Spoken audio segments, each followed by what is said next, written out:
How does a man transform from a bland, gray apparatchik, a faceless bureaucrat and bank manager, into a nationalist monster who would tear a nation apart, orchestrate multiple wars, and commit genocide on European soil?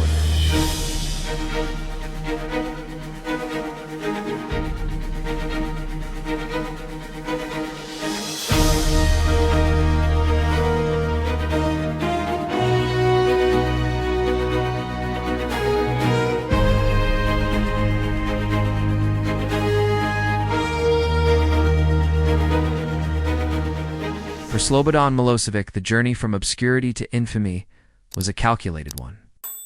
A path of chilling opportunism catalyzed by an explosive moment. Before 1987, he was the picture of a party loyalist. Navigating the League of Communists of Yugoslavia under the patronage of his mentor, Serbian President Ivan Stambolic. Stambolic had guided Milosevic's career, seeing him as a reliable, uninspiring technocrat, eventually placing him at the head of Beobanka, a major state bank. In this role, Milosevic was known for his efficiency and lack of public charisma. He was pragmatic and seemed to embody the Titoist ideal of brotherhood and unity, publicly decrying nationalism. But beneath this placid exterior, the tinderbox of Yugoslavia was ready to ignite. The 80s were a decade of deep crises. Death of Marshal Tito in 1980 left a power vacuum, and the country's rotating presidency was proving ineffective. Crippling debt, soaring inflation, and rampant unemployment created fertile ground for demagogues. As wealthier republics like Slovenia and Croatia resented subsidizing the poorer South, it was into this powder keg that Milosevic was sent in April 1987. His mission was simple: go to Kosovo Polje, a Serb enclave in Kosovo, and calm ethnic tensions. The local Serb minority felt marginalized by the growing Albanian majority and were becoming more vocal. Milosevic was there to deliver the standard party line. He met with angry Serbian protesters who scuffled with the local, mostly Albanian police. As the crowd surged, claiming police were beating them, Milosevic broke from the script. In front of state television cameras, he uttered the words that would forge his destiny and seal Yugoslavia's doom. No one has the right to beat you. Niko ne sme da vas bije. This declaration, broadcast repeatedly across Serbia, was an electric shock to the national psyche. It was his public anointment as the savior of the Serbs. He had found his weapon. He swiftly betrayed his mentor, Stambolic, engineering a political coup. The bland bank manager was gone, replaced by a populist strongman who had just discovered that the fire of nationalism once lit could burn down everything. If you find this deep dive into one of history's most complex and destructive figures compelling, please take a moment to support our channel. These in-depth documentaries require significant research and production. Hit that like button to help this video reach a wider audience. Subscribe to our channel to ensure you never miss a future episode. Click the notification bell to stay updated. Sharing this video with friends, family, or on social media allows us to continue creating this content for everyone who appreciates serious, well-researched history. Your support is invaluable and allows us to keep digging into the past. Armed with his new nationalist mandate and the adulation of the masses, Milosevic wasted no time in re-engineering the Serbian and Yugoslav political landscape. He unleashed the anti-bureaucratic revolution. This was a masterstroke of political theater. Series of populist, media-driven coups disguised as spontaneous uprisings.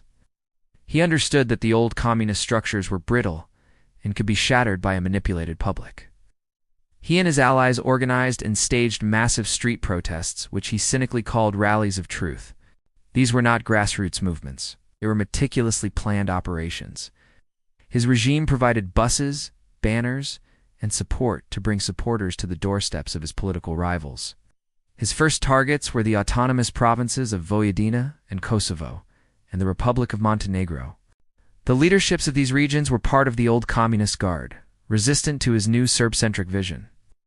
One by one, under the immense, televised pressure of these spontaneous mass rallies, the leaderships in Vojvodina and Montenegro buckled. They were publicly shamed, branded as traitors, and forced to resign, replaced by Milosevic's hand-picked loyalists.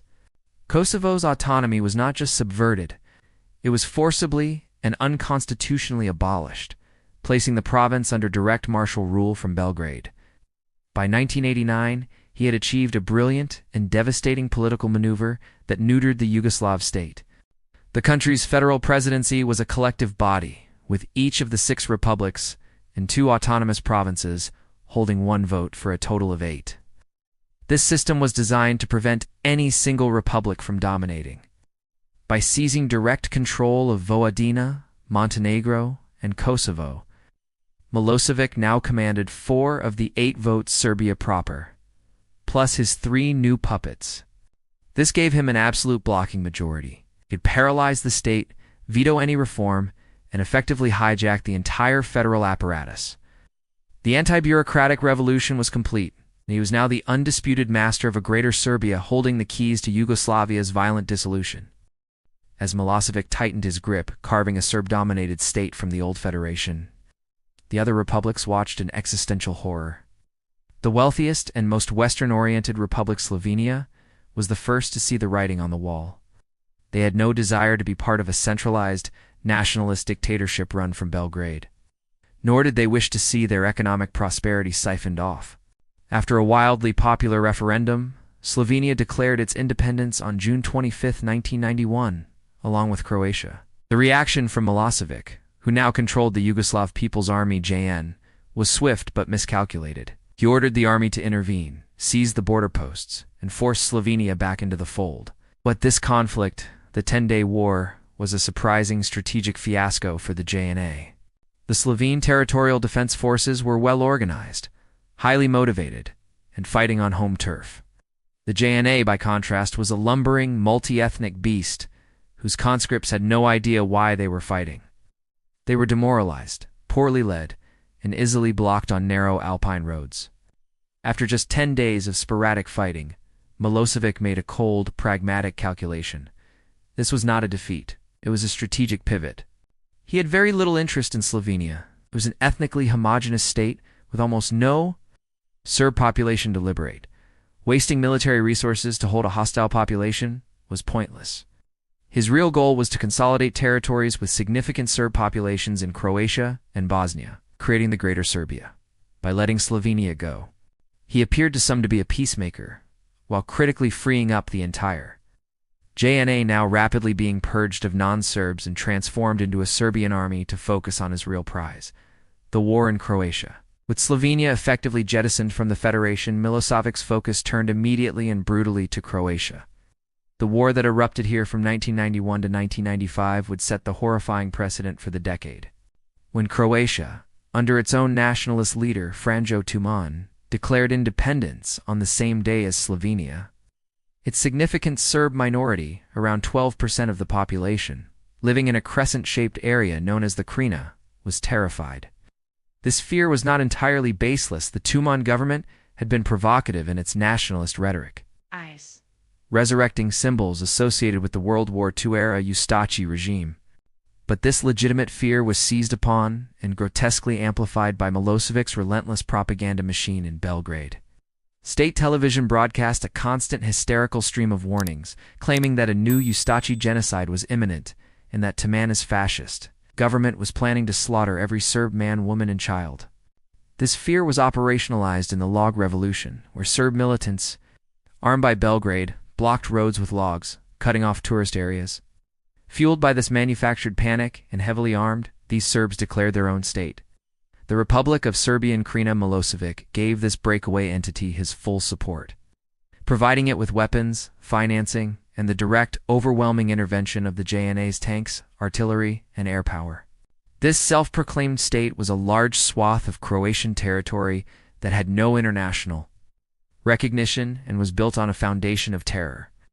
This war was marked by extreme brutality and the first widespread, systematic use of the chillingly bureaucratic term ethnic cleansing. The goal was not just to defeat an army, but to physically and permanently remove the entire Croat population from the Krina region. The ancient, Baroque city of Vukovar, on the Danube, became the terrifying international symbol of this new type of total warfare. The city was besieged and systematically shelled into absolute ruin by the JNA for 87 days. When it finally fell in November 1991, Serb forces and paramilitaries, drunk on victory and nationalist fervor, enacted a horrific revenge. They emptied the city's hospital, dragged away hundreds of wounded patients, medical staff, and civilian refugees, took them to a nearby pig farm at Overa, and massacred them, burying them in a mass grave. This was the blueprint for all the wars to come: total urban destruction, the deliberate targeting of civilians, and the creation of ethnically pure territories through mass murder. The true hell, however, the absolute nadir of the 20th century's end, was unleashed in Bosnia and Herzegovina, starting in April 1992, when Bosnia, the most ethnically diverse and complex of all the republics, a Yugoslavia in miniature, where Muslims, Bosniaks, Serbs, and Croats lived intermingled for centuries, declared its own independence following a referendum, which Bosnian Serbs boycotted. Milosevic was ready. He had been preparing for this war for months.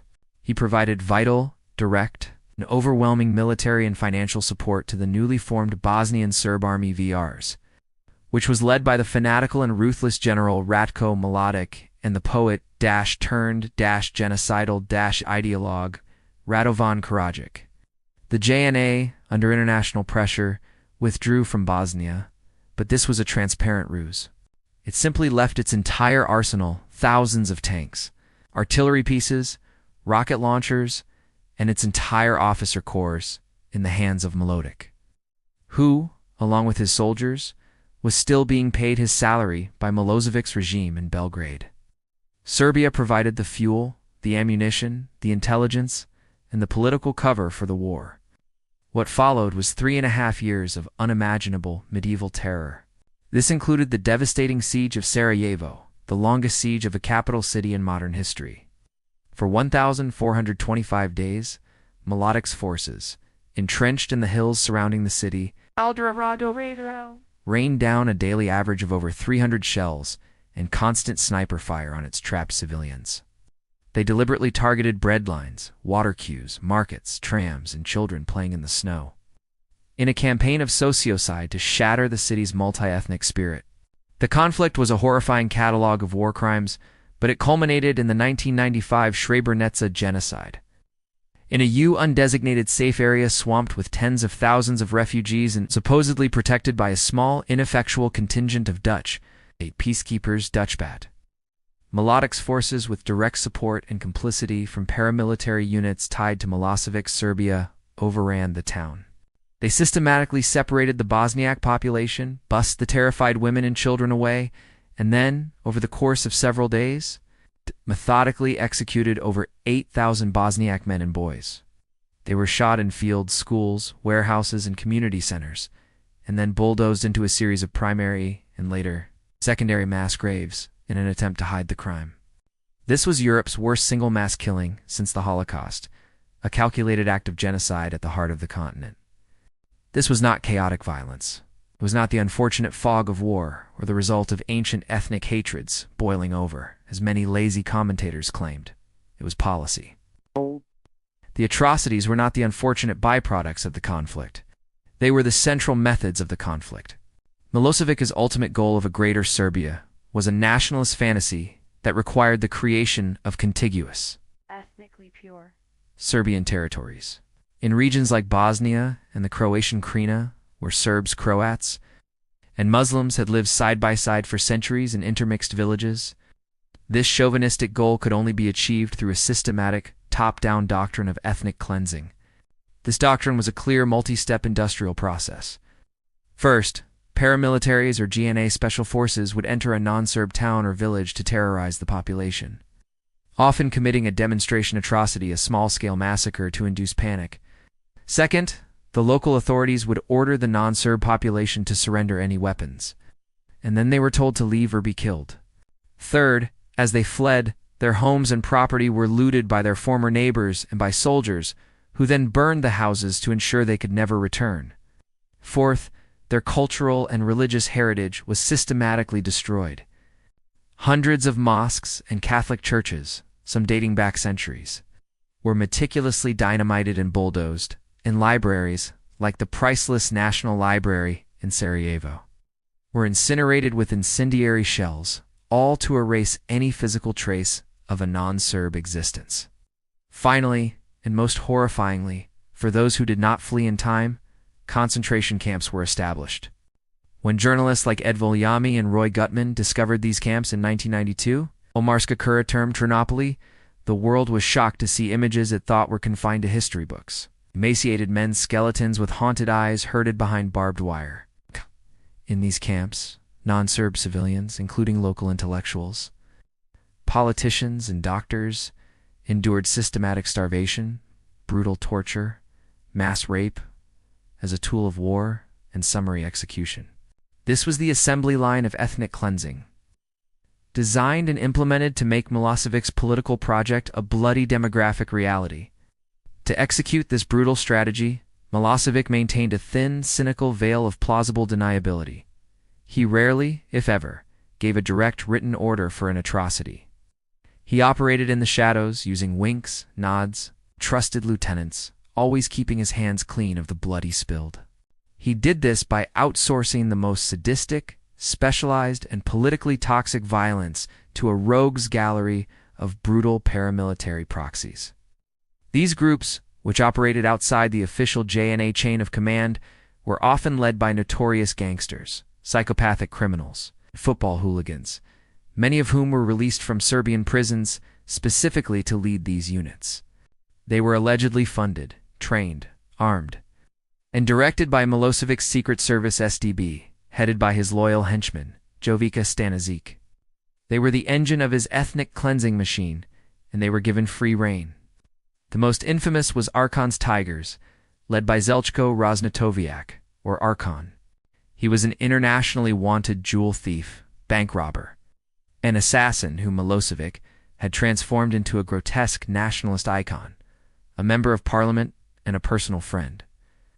His Tigers were a disciplined, ruthless, and media-savvy unit specializing in cleansing operations, sweeping into towns in Croatia and Bosnia, committing horrific murders, and then engaging in industrial-scale looting, sending truckloads of stolen goods back to Serbia. Another group was the Scorpions, a unit directly tied to Milosevic's Ministry of Interior. Years later, a horrific home video would surface, a tape the Scorpions made for their own amusement. It showed them taunting, smoking, and then calmly executing 6 Bosniak youths, some as young as 16 from Srebrenica, providing the undeniable smoking gun proof of Serbia's direct involvement in the genocide. These proxies were specialists in terror, were tasked with committing the atrocities that regular army conscripts might balk at. And they often filmed their own crimes, creating a grotesque archive of their sadism.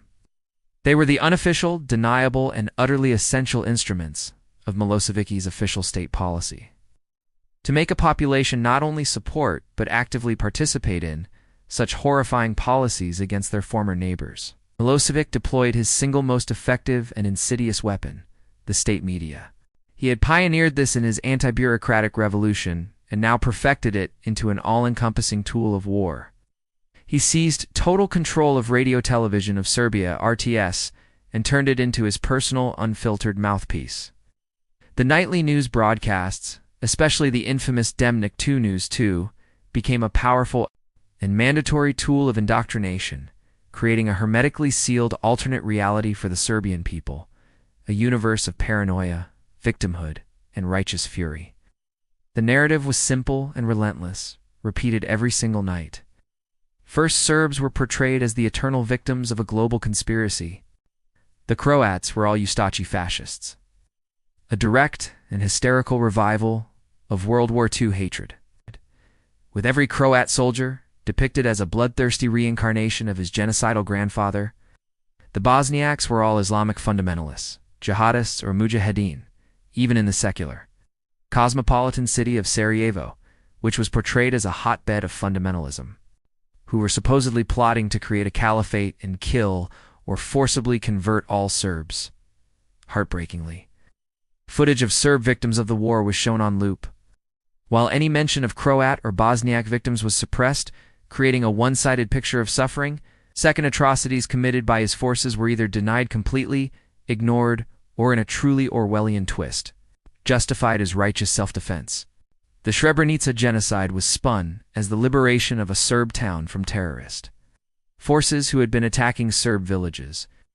The infamous Markale market massacres in Sarajevo, where Serb mortar killed dozens of civilians in a crowded market, were outrageously blamed on the Bosniaks themselves, with RTS anchors soberly explaining that they had bombed their own people to gain international sympathy. This relentless fire hose of disinformation poisoned the entire public sphere. Silenced all dissent opposition, journalists were branded as traitors and foreign spies, and manufactured the popular consent necessary to fuel a decade of war, hatred, and genocide. The final act of the Yugoslav wars of the 1990s, a grim and bloody epilogue, took place precisely where Milosevic's nationalist journey had begun, the tormented province of Kosovo. After the Dayton Accords ended the war in Bosnia in 1995, Milosevic, in a stunning display of political cynicism, successfully repositioned himself to the international community as a peacemaker, the man who could get things done. He was rewarded with the lifting of some sanctions, even as he was plotting his next move. He now turned his full attention back to Kosovo. The ethnic Albanian majority Kosovars, who made up 90% of the population, had been living under a brutal system of Serbian police rule and apartheid ever since their autonomy was revoked in 1989. For years, they had engaged in a remarkable campaign of peaceful parallel resistance, led by the intellectual Ibrahim Rugova, creating their own underground schools, hospitals, and political systems, which the world had largely ignored. Frustrated by the lack of progress and inspired by the wars elsewhere, a militant group known as the Kosovo Liberation Army KLA emerged and began launching hit-and-run attacks on Serbian police and officials. Milosevic seized on these attacks as the perfect pretext to launch a massive, brutal crackdown on the entire ethnic Albanian population. It was the Bosnian and Croatian template redeployed. In 1998 and 1999, Serbian military, police, and paramilitary forces swept through the province in a campaign codenamed Operation Horseshoe.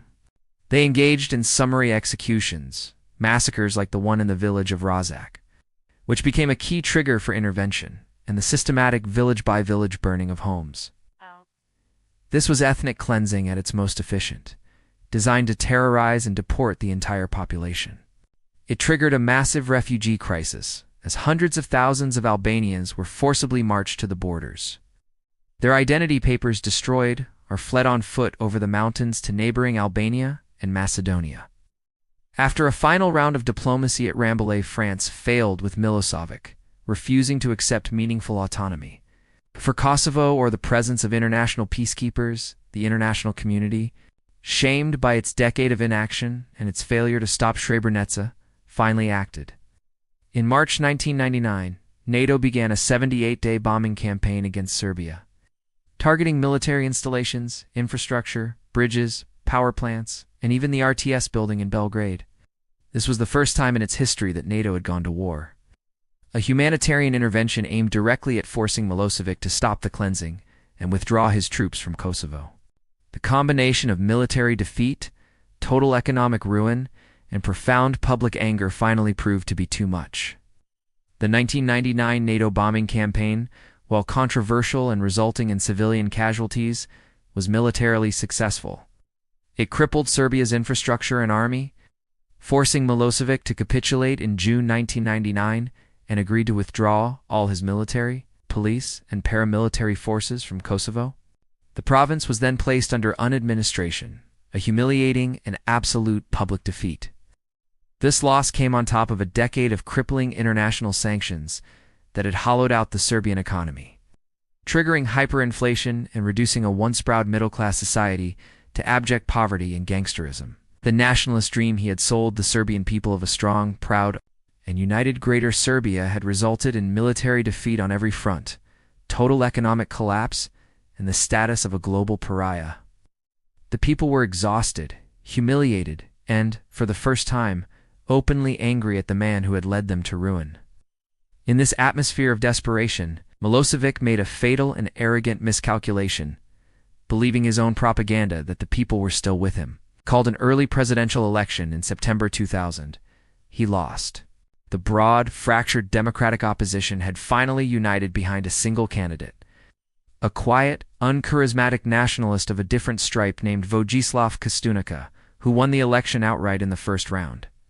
Milosevic, true to his authoritarian nature, refused to concede. He claimed the election was rigged, a rich irony, and that it required a runoff. This was his last stand. The opposition called for a general strike and mass protests. On October 5, 2000, the bulldozer revolution erupted. Hundreds of thousands of protesters from all over Serbia, many driving in convoys, descended on Belgrade.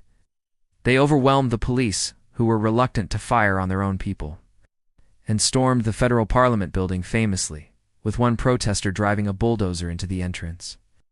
They then seized the state television RTS building, the very heart of his propaganda machine, and set it ablaze. The police, sensing the tide had irrevocably turned, largely stood aside. Milosevic was finished. The strong man who had built his career on the power of the manipulated street was ultimately undone by the genuine power of the street. Oh, out of power, Milosevic remained in Serbia, holed up in his fortified villa in the exclusive Dedinje district of Belgrade. Surrounded by a small contingent of loyal bodyguards, he believed he could live out his days as a normal citizen, protected by his successor, Kostunica, who was also a nationalist. But the new pro-Western democratic government, led by the charismatic and pragmatic Prime Minister Zoran Đinđić, was under immense, unbearable international pressure. The United States and European allies made their position unequivocally clear. There would be no significant financial aid to rebuild Serbia's shattered economy, no debt relief, and no path towards European integration, as long as Slobodan Milosevic remained free. The International Criminal Tribunal for the former Yugoslavia (ICTY) in The Hague had already indicted him during the Kosovo War. Initially, the new Serbian authorities arrested Milosevic in a tense, 36-hour police siege at his villa in April 2001. But on domestic charges of corruption and abuse of power, a charge that was merely a legal holding pattern, the new government was deeply and dangerously split. President Kostunica, a constitutional lawyer and nationalist, was vehemently opposed to extraditing a Serbian president to a foreign court, which he viewed as an illegal anti-Serb institution. But Prime Minister Đinđić was a realist. He knew that Serbia's future, and its very survival, depended on rejoining the world, and that meant paying the price. In a historic and colossally controversial decision, Đinđic's government, taking advantage of a constitutional loophole while Kostunica was out of the country, authorized the extradition. On June 28, 2001, a date deliberately chosen for its symbolism, Vidovdan St. Vitus's Day, the most sacred and nationalistic day in the Serbian calendar, the anniversary of the Battle of Kosovo, Slobodan Milosevic was quietly bundled onto a helicopter flown to a U.S. airbase in Bosnia and transferred to the Netherlands. He was the first former head of state in history to be handed over to an international court. A stunning precedent for international justice and a moment of profound shock for his supporters and victims alike. This was an unprecedented legal battle, a moment many survivors and victims' families had thought would never, ever come. Slobodan Milosevic, the butcher of the Balkans, the man who had seemed untouchable for a decade, was now prisoner 039 at the UN detention unit in Scheveningen, near The Hague. He became the first former head of state in history to stand trial before an international war crimes court, a watershed moment for the new era of international justice. The charges against him were monumental, reflecting the scale of his alleged crimes. The prosecution, led by the formidable and tireless Swiss prosecutor Carla Del Ponte, consolidated the separate indictments for Croatia, Bosnia, and Kosovo into a single, massive trial. He faced 66 counts, including genocide specifically for his command responsibility in the Srebrenica genocide, crimes against humanity across all three wars, and grave breaches of the Geneva Conventions. The trial, which began in February 2002, was intended to be the Nuremberg of our time, a definitive legal and historical accounting for the Balkan Wars, a chance to establish the truth through a fair and transparent process. But Milosevic had one last act of defiance. Refused to recognize the legitimacy of the ICTY, calling it a false tribunal, an illegal entity, and a political tool of NATO designed to persecute the Serbian people. He angrily refused to hire a defense lawyer, insisting on defending himself, despite his lack of legal training. This single decision transformed the 4-year trial from a sober, legal proceeding into a chaotic, surreal, and often farcical political theater. He used the courtroom not as a place to mount a legal defense, but as his final political soapbox. He would cross-examine high-profile international witnesses like Patty Ashdown or former Allies-turned enemies, delivering rambling, hours-long nationalist speeches that were, in effect, his final propaganda campaign, broadcast live back to a captivated and polarized audience in Serbia. The world would never hear a verdict.